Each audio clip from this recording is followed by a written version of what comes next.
What's going on, guys? All right, let's take a look at this chart. So another crazy day with Bitcoin. We never know what the heck it's going to do for sure, right? But we have some little indicators that can kind of help us along the way. First thing I just want to zoom in on is this 36,900 level. That was our low. It was down there. We kind of came back and tested it a few times.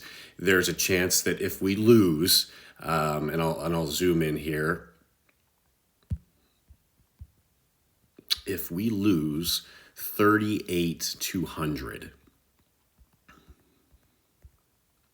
which is where we went down to basically last night. If we lose that, then there's a chance we could try to go back to that area. So take a watch. Let's look for that. But right now, when you look at the market structure, we're bouncing right here in this high volume node. So we could literally fall down or we could go up. It's 50-50 at this chance, to be honest with you.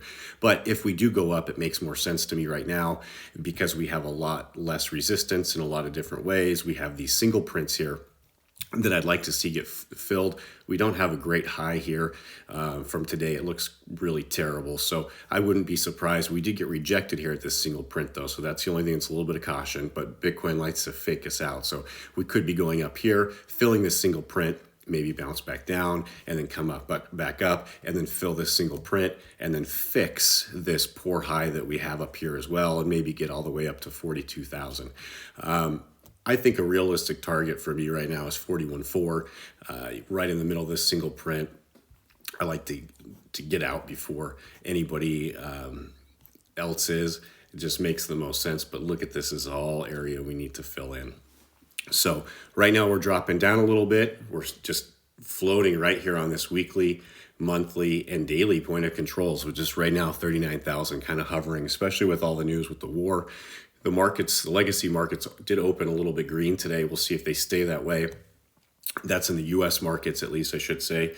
And if we head on, this is the 30-minute chart. This Keltner channel does look like it's starting to kind of curve up here. Even though we're on a downward regression, you can see we're starting to try to break out of this regression channel. And it does look like a bottom to me here. See how flat this is? If it goes up and touches this Keltner channel, and these could move, but if it goes up and touches that, we're looking at 41,100, and where my little green dot is 41.6. So somewhere right in between there, and I believe it said 41,400 when we were on the profile chart. So I think that's realistic. The Insilico hole indicator right now is still blue. It's trying to roll over, but this is a 30-minute. Let's look at the 15-minute chart.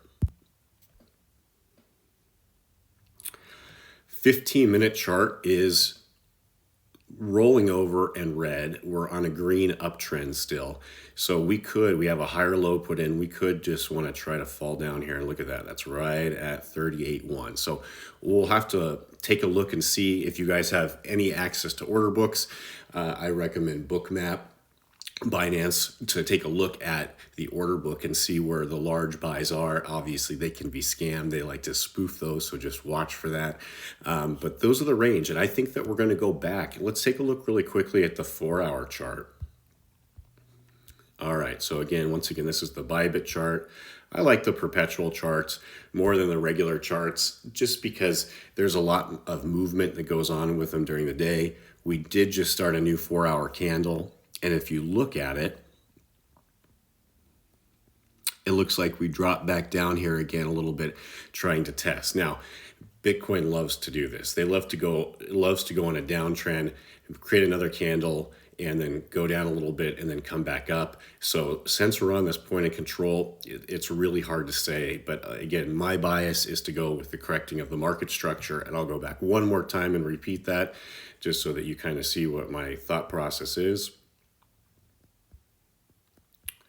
And let me just show you again, like I said, we're filling in these areas and you guys can actually see that now. So, and we could say that this is a little bit of a falling wedge, right? So we might be creating a little bit of a falling wedge here on the 4-hour and make a move to the upside.